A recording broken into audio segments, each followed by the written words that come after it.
नमस्कार, मैं हूं मनोज सैनी। आप देख रहे हैं बंसल न्यूज और जो खबर सबसे ज्यादा चर्चा में बनी आज उसी पर हम चर्चा करने वाले हैं और वो है सीएम शिवराज ने आज फिर पूर्व सीएम कमलनाथ से एक और सवाल किया। सीएम ने कांग्रेस का वचन पत्र दिखाकर कहा है यह झूठ का पुलिंदा है, एक भी वचन 1.25 साल में पूरे नहीं किए, अब हम लोगों को ठगने नहीं देंगे। एक और सवाल करते हुए ये भी कहा बाढ़ और अतिवृष्टि के कारण किसानों की फसलें तबाह हो गई, लेकिन एक नया पैसा फसल बीमा योजना का क्यों नहीं दिया। वहीं सीएम के सवाल पर पूर्व सीएम और पीसीसी चीफ कमलनाथ ने पलटवार किया है।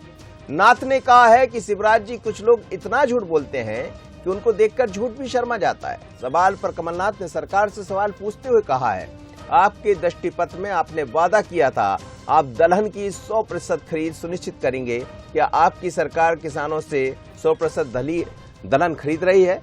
बेमतलब की जुमलेबाजी छोड़िए। वहीं सीएम के सवाल और कमलनाथ के जवाब पर नरोत्तम मिश्रा और कांग्रेस आमने सामने आ गए। उन्होंने भी कुछ कहा है, जरा सुनते हैं क्या कहा डॉक्टर नरोत्तम मिश्रा ने और उस पर कांग्रेस का क्या जवाब आया।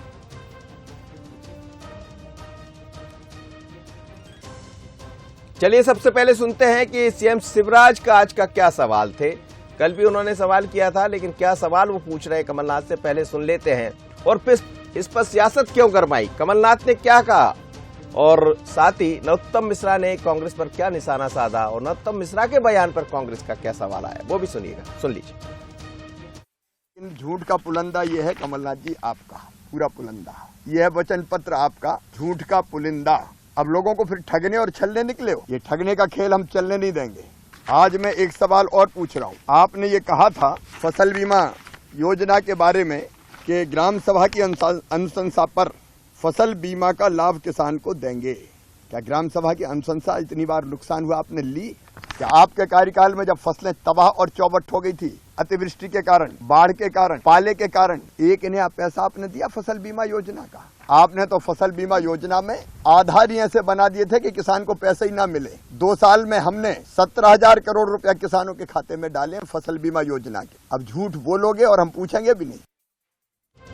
चलिए, तो ये कमलनाथ का ट्वीट, कमलनाथ ने भी पूछ लिया शिवराज जी से और उन्होंने तत्काल ट्वीट कर कहा कि दलहन की खरीदी को लेकर क्या हुआ। और दूसरे अन्य ट्वीट भी उन्होंने किए हैं क्योंकि अलग अलग सवाल पूछ रहे हैं शिवराज जी कमलनाथ से। 18 महीने की जो सरकार रही उसमें उन्होंने क्या किया उसके सवाल कर रहे हैं। उस पर वो भी पूछ रहे हैं कि मंदसौर गोलीकांड की बात हो या फिर दलहन खरीदी की बात हो, इसका क्या हुआ ये शिवराज जी बता दें। लेकिन अब बात अलग है, बात इस पर इसलिए जरूरी है कि सियासत भी गरमा गई। डॉक्टर नरोत्तम मिश्रा ने कमलनाथ के ऊपर वार कर दिया कि पूछने कुछ जाते हैं, बात खेत की करते हैं, वो खलियान का जवाब दे देते हैं। जरा क्या कहा डॉक्टर नरोत्तम मिश्रा ने, फिर उस पर भी कांग्रेस का जवाब आया, वो भी सुन लीजिए। माननीय मुख्यमंत्री जी सवाल कहीं का करते हैं और आप देखे पढ़े जवाब कहीं और का आता है। पूछ रहे हैं खेत की, बता रहे हैं खिरान की। ये कमलनाथ जी की स्थिति, ये प्री मेडिकल एग्जाम में ही फेल हो रहे हैं। बोर्ड का एग्जाम जब आएगा, विधानसभा का चुनाव, तब उनकी क्या स्थिति बनेगी इससे अंदाज आप कर सकते हो। किसानों का सवाल पूछा और जवाब दे रहे हैं वो जननी एक्सप्रेस का। इससे आप समझ जाए कमलनाथ जी हमारे बुजुर्गवार नेता हैं, कहीं न कहीं चूक तो कर ही रहे हैं। राहुल गांधी जी के वचन पत्र की धज्जियां उड़ा दी है कमलनाथ जी, जवाब देंगे कहां से? अब सवालों का एक का भी जवाब नहीं दे पा रहे। मुख्यमंत्री जी तो 19 साल से खुद मुख्यमंत्री हैं, उन्हें मात्र 15 माह के मुख्यमंत्री जी से जो विपक्ष में है उनसे सवाल पूछने की जरूरत क्या पड़ी? अब पत्थर फेंका है तो कमलनाथ जी के गोले गिर रहे हैं, तो उससे मुख्यमंत्री जी भी घायल हैं और नरोत्तम जी को भी बारूद की स्मेल आ रही है। चलिए, तो अब तक गोले भी चलने लगे, बारूद की स्मेल भी आने लगी है, लेकिन 2023 में कितने गोले बरसेंगे? सियासी गोली की बात करो, ऐसा मत करिएगा। और क्या क्या दिखने वाला। मेरे साथ 2 मेहमान जुड़ रहे हैं। रजनीश अग्रवाल जी है भारतीय जनता पार्टी के प्रदेश मंत्री। रजनीश जी, आपका बहुत स्वागत है। और साथ ही राजेंद्र मिश्रा जी जुड़ रहे हैं, वरिष्ठ विधायक है, पूर्व विधायक है और पूर्व मंत्री भी रहे, आपका बहुत स्वागत है। सबसे पहले मैं राजेंद्र जी आपके पास ही आना चाहूंगा। ठीक है, आइए। ये कहां से आ गया कि शिवराज जी आप लोग से सवाल करने लगे? 15 महीने तक, 16 महीने तक आपकी सरकार रही और जो बात ये भी सही है कि आपने जो वचन दिए थे जनता के सामने, वचन पत्र लेकर आए थे, वो काम तो नहीं हुए हैं। लेकिन ऐसा लग रहा है कि 2023 का चुनाव अभी से शुरू हो गया, जवाब आपको भी देना पड़ेगा और उनको भी देना पड़ेगा। हाँ, लेकिन जैसा आपने सुना कि एक तरफ हमारी 14 महीने की सरकार, इसलिए कि आचार संहिता अगर लग गया लोकसभा के चुनाव में तो करीब करीब 12 महीने की सरकार है, और एक तरीके से वो 18 वर्ष की है। तो 18 वर्ष में शिवराज मामा जैसे झूठे मामा के जवाब सवाल करने के लिए भी उतने वर्ष की जरूरत पड़ेगी। तो इसलिए इस पर तो कोई बात होती नहीं। मुझे लगता है कि शिवराज जी और नरोत्तम जी ने ये सोच रखा है कि जनता का तो उन्होंने कुछ किया नहीं, जनता के वायदे पर तो कुछ ध्यान दिया नहीं। आने वाले समय में उनको ये जो 6, 7, 8 महीने बचे हैं, इसमें जनता का ध्यान कैसे भटकाया जाए, कांग्रेस जनों का कैसे ध्यान भटकाया जाए। तो एक तरीके से कुछ भी एक एजेंडा बना करके और इस राज्य में जनता के जवाबों का, जनता के प्रश्नों का ठीक तरीके से सामना न कर पाने के कारण से वो इस तरीके के मुद्दों को लेकर के आ रहे हैं। गांव की बात अगर हम करें, किसान की बात को कर रहे थे, अभी नरोत्तम जी कह रहे थे कि हम पूछते कुछ हैं वो बताते कुछ हैं। जरा कृपा करके आप बता दीजिए, मैं जिस रीजन से आता हूं, रीवा संभाग की बात मैं कर रहा हूं जी, किसी तरह से किसी भी कीमत पर इस समय किसानों को खाद नहीं उपलब्ध हो पा रही है और वो किस तरीके से मारा फिर रहा है, ये 8 महीने बाद आपको पता चलेगा। मैं एक दूसरी बात कहना चाहता हूं, पूरे रीवा संभाग में एक ऐसी ऐरा की प्रथा है, ऐसे जानवर चारों तरफ से भटक रहे हैं कि किसान एक तरफ खाद बीज से मारा फिर रहा है, दूसरी तरफ अगर कुछ बो भी दिया है तो जो जंगली जानवर हैं वो इस तरीके से पीछे पड़े हुए हैं कि किसान को अपने खेत बचाने की मुश्किल हो रही है, उसको फसल बचाने की मुश्किल हो रही है। और खास करके हमारे रीजन का किसान एक तो बिजली की मार में रो रहा है और दूसरे तरफ पे इस तरीके से ये जंगली जानवरों से परेशान। तो बजाय इसके कि जो किसान की असली आवश्यकता है उससे ध्यान भटकाने के लिए राजेंद्र मिश्रा, ये सवाल क्यों, ये क्यों होता है? राजनीति में ऐसा वचन पत्र लेकर क्यों आ जाते हैं? मैं दृष्टि पर की बात भी करूंगा, लेकिन ऐसा वचन क्यों लेकर आ जाते हैं जो पूरा नहीं होता और फिर मौका मिलता है नेताओं को? मुझे लगता है कि इसका तो जवाब मुख्यमंत्री से आप जब बातचीत करते हैं, करेंगे तब आएगा। लेकिन मुझे ये लगता है कि शिवराज मामा तो इसके वो जहां चुनाव की बेला आती है या जहां कहीं उपचुनाव आप देखते हैं या जहां सरकार गिरा करके वो चुनाव कराते हैं, वहां झूठ के पुलिंदे जनता को बरगलाने का काम। हमको याद आता है अभी हमारे मैहर का एक उपचुनाव हुआ था, वहां वो कॉलेज खोला है। पता कर लीजिए आपको कॉलेज खुला है कि नहीं खुला है। रजनीश जी बता दीजिए। देखिए, सवाल ये है, एक बार नहीं, 2 बार नहीं, 3 बार नहीं, 4 बार नहीं, ऐसे 8 चुनाव हो चुके हैं। 8, 4 विधानसभा के, 4 लोकसभा के, पार्टी सिंबल पर हुए। अभी नगरीय निकाय चुनाव की तो मैं बात भी नहीं कर रहा, क्योंकि उसमें नगरीय क्षेत्र केवल रहता, ग्रामीण क्षेत्र नहीं रहता। नहीं तो उसके भी जनता हम पर ही विश्वास करती है, जनता हमारी धाक और साखी समझती है। और जनता के पास में जब हम जाते हैं, जनता आशीर्वाद हमें देती है। आपको क्यों नकार देती है? 40-40, 50-50 हजार के अंतर से भारतीय जनता पार्टी के प्रत्याशियों को विजयी बनाया, क्योंकि जो हम कहते हैं वो करते हैं और करते रहते हैं, लगातार करते रहते हैं। एक साल में 1 लाख करोड़ से ज्यादा की राशि किसानों के खातों में डालने का काम किया। आप भरमाने और भटकाने के बाद किसानों को डिफाल्टर बना दिया वचन पत्र के नाम पर।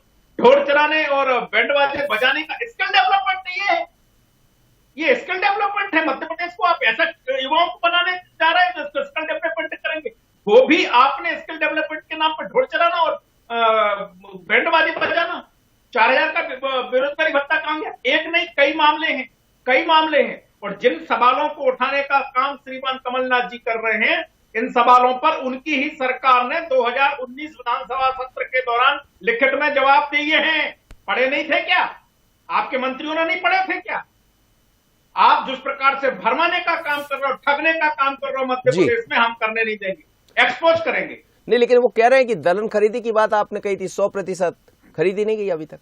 कमलनाथ ने आज कि हमने 2018 में तो सरकार हमारी आई नहीं श्रीमान जी, इसलिए हमारे घोषणा पत्र पर तो जो चुनाव हुआ, हमारी वोट ज्यादा था और सीटें कम थी, सरकार बनी कमलनाथ जी की, और फिर कमलनाथ जी की सरकार गिर गई। उसके बाद में सरकार हमने थामी। हम्म। सरकार गिरी इनके अपने कारणों से, लोग जी। इनके छोड़कर गए। अभी आरोप कुछ भी लगा इनकी मर्जी, क्योंकि अपने पाप थोड़ी उजागर करेंगे लोगों के सामने। राजन मिश्रा जी, मुझे कहने राजन मिश्रा जी, बीजेपी सरकार को काम करने का मौका ही नहीं दिया आपने, 1.5 साल आपने ले लिए वो कह रहे हैं, तो उनका जो घोषणा पत्र था वो अब उसको पूरा कर रहे हैं धीरे धीरे, लेकिन सवाल तो आप पर है, आपकी सरकार बनी। हमने तो घोषणा पत्र से ज्यादा काम किया। मेरे- आपने तो 10 दिन में कर्जा माफ करने का काम किया था, क्या हुआ? मेरे मित्र ने कहा, बड़ा अभी लंबी चौड़ी बात कर रहे थे निगमों के चुनाव की। मैं कहना चाहता हूं उनसे कि निगम के चुनाव में आपने कहां तीर मारा है। जनता ने जब सीधे चुना तो रीवा नगर निगम आपके हाथ से निकल गया, जबलपुर आपके हाथ से निकल गया, ग्वालियर आपके हाथ से निकल गया। आप बड़ी बड़ी बातें कर रहे हैं। तो जहां जनता ने हमको चुना, मैं आपके बातचीत में इंटरप्ट नहीं किया भाई साहब, मैंने आपकी बातचीत में इंटरप्ट नहीं किया, मैंने सुना है जो आपने प्रश्न किया, मैं उसका जवाब दे रहा हूं। तो इसलिए आप जी। कृपा करके सुने। सर मैं आपसे ले रहा हूँ जवाब, रजनीश जी आपसे जवाब ले रहा हूँ, सुन लीजिए जी। ये भाषा इनकी, राजेंद्र मिश्रा जी की पूर्व विधायक हैं, आप बता रहे हो, भाषा है इनकी, क्या तीर मारा आपने? हाँ ठीक तो है, मैं कह तो रहा हूँ कोई भी कह रहा हूँ, तो इसीलिए मैं कह रहा हूँ जिस आपसे, हमने तरह क्या से तीर मारा है तो फिर बताओ। कुल मैं- नगर निगम मैं- 16, भारतीय जनता पार्टी के पास में 11। अब 11 हो गई, कल एक और बढ़ गई। 18 साल से तो आप ही राजकाज कर रहे हैं। डबल इंजन की सरकार की बातचीत आप करते हैं। तो केंद्र में आपकी सरकार है, प्रदेश में आपकी सरकार है। कमलनाथ जी ने तो 14 महीने में लाखों रुपए किसानों के माफ किया उन्होंने। तो एक चिन्हित बात को लेकर के अगर आप चर्चा करना चाहते हैं तो वो बातचीत आप नहीं राजन जी, बात किसान कर्ज माफी की नहीं हो रही, वो रोज एक सवाल करेंगे जब तक चुनाव नहीं आ जाते शिवराज जी, रोज आपके वचन पत्र में जो वचन आपने दिए थे ना उनके सवाल है, आज कुछ नया सवाल पूछ लिया उन्होंने। जो मैंने आपसे कहा कि इन 7-8 महीनों में जनता के ध्यान को भटकाने का भी काम तो करना है शिवराज जी को। तो ये असली ये नहीं है भाई। आज आप सरकार में बैठे, जिम्मेदारी तो आपकी है, तो लोग आपसे प्रश्न न कर पावे, प्रदेश की जनता आपसे प्रश्न न कर पावे, ये ध्यान भटकाने का एक सिलसिला। चलिए मैं जवाब ले लेता हूँ। जी रजनीश जी क्या कह रहे हैं आप, कहिए रजनीश जी। इनसे बताओ, इनसे पूछो कौन सी चीज भटका दी। हम तो ट्रैक पे ला रहे हैं, कमलनाथ जी भटका रहे हैं, कानपुर के कमलनाथ जी मध्य प्रदेश को भटकाने आए हो। उतरे थे उड़न खटोला से छिंदवाड़ा में चुनाव लड़के जनता को, मध्य प्रदेश की जनता को ठगने का काम किया, छिंदवाड़ा के जनजातियों को ठगने और धोखा देने का काम किया। कमलनाथ जी जिस उड़न खटोले पे चलते हैं वो अपने बूते पे चलते हैं। आपके तो मुख्यमंत्री जी जो उड़न खटोले पे चलते हैं वो सरकार के पैसे पर चलते हैं। हम भटकाने नहीं देंगे, जनता को ठगने नहीं देंगे भाई साहब, जनता को ठगने नहीं देंगे। यहाँ बाहर के आदमी आकर ठग ले जाए जनता को, हो गया 2018 में, अब नहीं ठगने देंगे हम। आगाह करेंगे कि झूठ बोलते हैं, जनता को धोखा देते हैं, युवाओं महिलाओं को ये वक्त बताएगा। किसानों को ठगने का काम करते हैं, एक्सपोज कर देंगे और लगातार हम कर रहे हैं। मुख्यमंत्री तो राजेंद्र मिश्रा जी आप भी एक्सपोज करेंगे, यदि वो यदि एक्सपोज कर रहे हैं तो क्या आप भी एक्सपोज करेंगे? जैसा मैं देख रहा हूं लगातार जैसे ही शिवराज जी ने सवाल करना शुरू किया, कमलनाथ जी का ट्वीट आना शुरू हो गए। देखिए, एक्सपोज शब्द बहुत अच्छा नहीं है। अच्छा मनोज भाई, मैं आपसे सीधे ही बात कहना चाहता हूँ। जी एक्सपोज करने बीच में अग्रवाल साहब बात अच्छा नहीं लगता। सर सुन ली सर जी बोलिए। वो बोल रहे हैं उजागर कर देंगे, चलिए बदल दिया। खुलासा कर देंगे, स्पष्ट कर देंगे, जी बेनकाब कर देंगे। चलिए जी मैं ये बता दिए राजन जी, मैं ये कहना चाह रहा हूं कि 8 महीने जो अब बचे हैं इस पर जनता को अपने आप फैसला करने दीजिए। आपके जो काम करने की शैली 18 साल की, इस पर अब आएगा मैंडेट, और इस मैंडेट को इससे ये डरे हुए हैं, सहमे हुए हैं। इनके मन में लगता है कि अगर हमारी चालाकियां और बारीकियां पकड़ में आ गई तो फिर आने वाले समय में हम एक्सपोज होंगे। तो इस एक्सपोज को बचाने के लिए ये सारी प्रक्रिया की जा रही है, इसमें और कहीं कुछ नहीं है।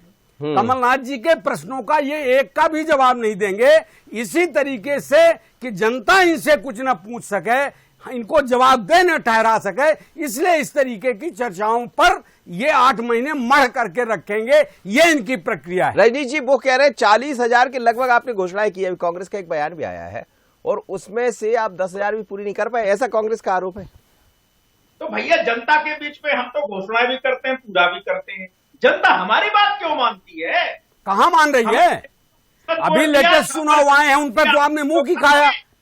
अभी जो लेटेस्ट परिणाम आए हैं, नगरीय निकाय के चुनाव आए हैं जनता से, जो आपने पार्षद से कराए वो नहीं, जो नगर पंचायतों के चुनाव कराए पुलिस प्रशासन के दबाव में, अधिकारियों को दबाव में, उनकी बात नहीं करना चाहता, लेकिन जो जनता से आपने चुनाव कराए वहां तो आप। राजेंद्र मिश्रा जी, मैं जरा सवाल का जवाब सुन। भरोसा करती है मुख्यमंत्री शिवराज सिंह चौहान पर भरोसा करती है, धाक और साख शिवराज सिंह चौहान जी की है, आपके नेताओं की क्यों नहीं है? वोट हमें जनता क्यों देती है? हम काम करते हैं, करके दिखाते हैं, जनता के बीच रहते हैं, हर वर्ग में काम करने वाले लोग हैं, और हमने 100% योजनाओं को क्रियान्वित करने के लिए मुख्यमंत्री जन सेवा अभियान चलाया। आजादी के बाद तक ऐसा कोई अभियान तो छोड़िए, योजना के नाम तक लोग नहीं जानते थे। नहीं, लेकिन रजनी जी, एक सवाल जायज है। यदि वो ये कह रहे हैं कि नगर निगम के चुनाव हुए तो पहले तो 16 आपके पास थे, लेकिन 16 के बाद आपके पास से 6 तो चले गए ना। चुनाव पहली बार रिन्यूअल चुनाव था मनोज जी की, नए सिरे का चुनाव था? रिन्यूअल था क्या? नहीं, नए सिरे का चुनाव था।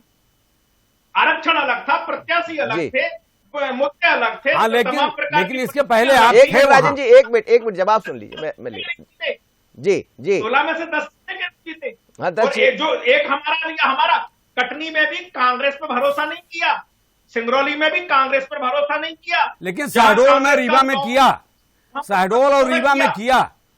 और शहडोल भैया शहडोल में नगर निगम नहीं है, रीवा में नगर पालिका है, वहां भी चुनाव हुआ है, सीधे जनता ने किया। पूरा रीवा जानता है चुनाव क्यों हारे। पंडित जी, हम भी जानते हैं और मनोज जी भी जानते हैं चुनाव क्यों हारे। अच्छा। भारतीय जनता पार्टी चुनाव नहीं हारी, ये सबको पता है। इसलिए पंडित जी, कुछ बातें ऐसी हैं जो ठीक करा करो और ठीक भाव लगाया करो। ये मध्य प्रदेश की जनता है जी। भाव लगाने का काम तो अग्रवाल साहब कर सकते हैं, उनकी सरकार, हम भाव नहीं लगाया करते, हम जनता की सेवा किया करते हैं। तो ये लगाने का काम आप करते हैं। नहीं, लेकिन राजन जी, ये तो दिखाई दे रहा है 2023 के चुनाव में क्या होने वाला है। अब उन्होंने कितने सवाल किए, आपने कितने सवाल किए, जवाब उनका जनता देगी, आपका जवाब भी देगा। लेकिन सवाल यही है कि वो यदि अपने 18 साल के कामों को जनता के सामने रखेंगे तो उनके पास मौका है रखने का। अब वो वजह जो भी रही हो, आपकी सरकार चली गई, आप नहीं कर पाए, और ये शायद बीजेपी समझ रही है कि सरकार तो गई है, अब वो कैसे गई, क्या गई, उस पर तो बहुत सारी बातें हो गई। तो मौका तो मिलेगा शिवराज को बताने का, शिवराज जी को, और इसलिए वो समझ रहे हैं कि चुनाव के ठीक पहले उन्होंने एक नई शुरुआत कर दी है। ये मुश्किल बढ़ाएगी आप? कहीं कोई मुश्किल नहीं बढ़ाएगी। अगर जो ये कहते हैं और विपक्ष का कोई रोल न होता, सरकार का ही सारा कुछ रोल होता, तो सरकारें कभी नहीं बदलती। कांग्रेस की 65 साल सरकार रही, कैसे बदल गई? जनता सब चीजों को देखती है, समझती है। वो देखने का मौका मिल गया ना सर, जब जिम्मेदारियां भी ज्यादा हैं। वो देखने का मौका मिला सर जब बदल गई। पहले क्या देखने का मौका ही नहीं था, पार्टी तैयार नहीं थी। अब बीजेपी आई तो एक दोनों के बीच में 2 पार्टियां खड़ी हो गई, तो जनता को देखने का मौका मिला। यहाँ भी वही देखने का मौका मिलेगा। जनता की दृष्टि भाई साहब बहुत दूरदृष्टि है जी, और वो इनके इस तरीके के कृत्यों को अब समझने लगी है। इसलिए इतना तो इंतजार करिए कि आने वाले समय में जो सत्ता की मुस्कुराहट अग्रवाल साहब के चेहरे पर दिखाई पड़ रही है, ये गायब दिखाई पड़ेगी आपको। आप देखते बढ़ रही है जनता को। तो आप नहीं मुस्कुराएंगे?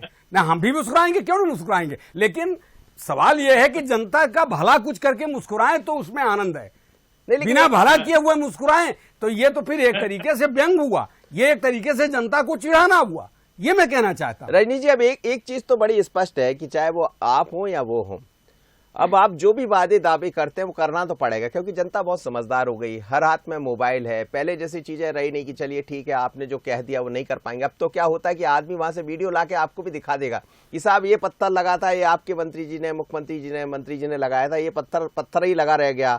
जैसे वो उन्होंने एक सवाल खड़ा किया कि रीवा में, क्या बोल रहे थे आप राजन जी? मैं कह रहा था मैहर का आज से 5 साल 6 साल पहले का अनाउंसमेंट है शिवराज जी का, कॉलेज बनाएंगे, आज तक नहीं हुआ। कॉलेज बनाएंगे, जैसे उन्होंने कहा कॉलेज बनाएंगे, इन्होंने कह दिया कर्ज माफ करेंगे। तो अब ये सब दिख रहा है, तो रजनी जी चुनौती आपके सामने भी रहेगी। देखिए, प्रधानमंत्री नरेंद्र मोदी जी से लेकर मुख्यमंत्री शिवराज सिंह चौहान जी की सरकार ने जो कहा वो किया। और जो कर रहे हैं वो लगातार तेजी के साथ में कर रहे हैं। प्रधानमंत्री नरेंद्र मोदी जी कहते हैं कि उद्घाटन भी हम करते हैं और लोकार्पण भी हम करते हैं, यानी भूमि पूजन भी हम करते हैं और लोकार्पण भी हम करते हैं। जी। देश की 40-50 साल से मध्य प्रदेश की सिंचाई परियोजना, मध्य प्रदेश शामिल है, 40 साल से लंबित थी, पैसा जल रहा था, आउटपुट आ नहीं रहा था, उसे मुख्यमंत्री शिवराज जी ने पूरा करने का काम किया। 40 साल से ये घोषणा कर देते थे, बजट में उल्लेख कर देते, बजट का प्रावधान नहीं करते थे। ये बुलेट प्रूफ का क्यों, बुलेट प्रूफ 29 परियोजनाएं देश में रही है, बुलेट प्रूफ का उद्घाटन क्यों नहीं कर रहे हैं? बाण सागर परियोजना उसका सबसे बड़ा उदाहरण रही, सबसे बड़ा उदाहरण रही। ऐसे हम सैकड़ों योजनाएं बता देंगे कि दशक के दशक बीत गए साहब, एक सरकार तो छोड़िए, दूसरी, तीसरी, चौथी सरकार आ गई, लेकिन योजना पूरी नहीं हुई। किस बात की बात कर रहे हैं, कहाँ की बात कर रहे हैं? राजन जी, जी। हर औसत हर दिन लगाओगे 6 से 8 स्कूल खोले गए मनोज जी हर दिन शिवराज जी के शासनकाल में, आप औसत लगाओगे। कॉलेज की संख्या अगर हर दिन औसत लगाओ से 2 से 3 कॉलेज हर दिन खोले गए शिवराज जी के शासनकाल में। मेडिकल कॉलेज घोषणा करके आए, मैं उनका कह रहा हूं कि नहीं खोला भाई, क्या होगा? सरकार है, कुछ तो कुछ करेगी ही, वो अलग विषय है, पर जहां घोषणा करके आए वहां नहीं किया। आप मनोज जी हमसे कुछ पूछ रहे थे। 5 एम्स केवल देश में, 5 एम्स, हमने 17 एम्स की तरफ देश बढ़ रहा है। ये कहाँ की बात कर रहे हैं जी? केवल घोषणा करना, सिगुफबाजी करना, गरीबी हटाएंगे, गरीबी तो नहीं हटी, अन्न निःशुल्क हम दे रहे जी, पक्का मकान, पक्का रसोई, पक्का शौचालय हम दे रहे, आपने क्यों नहीं दिए जी? राजन जी, एक सवाल ये, राजन जी, चाहे निम्न मध्यम वर्ग, आयुष्मान भारत में 5 लाख का बीमा हम दे रहे हैं, इन्होंने क्यों नहीं दिया जी? जी राजन जी, एक सवाल तो बहुत सही है। जैसे बाणगंगा का जिक्र आपने किया, बाण सागर का जिक्र आपने किया, रजनीश जी ने या भारतीय जनता पार्टी ने। सवाल ये भी है कि पहले हम ये तो देखते थे कि बहुत सारी घोषणाएं हुई है और बरसों बरस लग जाते थे। जो फंड आज 10,000 रुपए था मान लीजिए, वो बढ़कर 1 लाख तक पहुंच जाता था, लेकिन काम नहीं होते थे। अब जनता भी देखना चाहती कि जो वादे, जो दावे आपने किए वो समय अवधि में पूरे हो जाए, और शायद प्रधानमंत्री मोदी तो कम से कम इस पर काम कर रहे हैं, और इसीलिए देखिए जो वादे दावे किए जा रहे हैं वो करना पड़ेगा। उनको भी मौका है, आपको भी मौका है, पर जनता आपसे भी पूछना जरूर चाहेगी इस चुनाव में। जी राजन जी। निश्चित रूप से हम आपसे सहमत हैं, लेकिन प्रश्न इस बात का है कि जनता पहले तो उनसे न पूछेगी जिनकी शासन सत्ता प्रदेश में इनकी सरकार है, केंद्र में इनकी सरकार है, घोषणाएं 18 वर्षों से इनकी हैं, तो जनता अगर पूछेगी, जनता सवाल करेगी और कर भी रही है, उसके परिणाम भी दिखाई पड़ रहे हैं। वो निश्चित रूप से जिम्मेदारियां सरकार, अस्पतालें अगर बंद हैं, डॉक्टर अगर नहीं है, स्कूलें अगर बंद हैं, कर्मचारियों को अगर वेतनमान सही समय पर नहीं मिल रहा, ये सवाल कर्मचारी हो चाहे जनता हो, वो जो जिनकी सरकार है, शिवराज से ये प्रश्न किए जाएंगे। चलिए दोनों, मुझे लग रहा है दोनों से सवाल जवाब होते रहेंगे, क्योंकि अब जनता किसी को छोड़ने वाली नहीं है, ना कांग्रेस को छोड़ेगी ना बीजेपी को छोड़ेगी। रजनी जी आपका बहुत धन्यवाद, राजन जी आप जुड़े, आपका भी बहुत बहुत धन्यवाद। लेकिन मध्य प्रदेश में एक नई सियासत दिखाई दे रही है, और यह है सवालों की सियासत। सवाल लगातार उठाए जा रहे हैं शिवराज जी की तरफ से, जवाब भी कमलनाथ की तरफ से दिया जा रहा है, लेकिन कमलनाथ का भी एक नया सवाल आ जाता। तो क्या ये सवालों की सियासत 2023 में चलती रहेगी? अब कौन कितने वादे किया, कितने दावे किए, और वो कैसे कर पाएंगे, नजर इस पर रहेगी।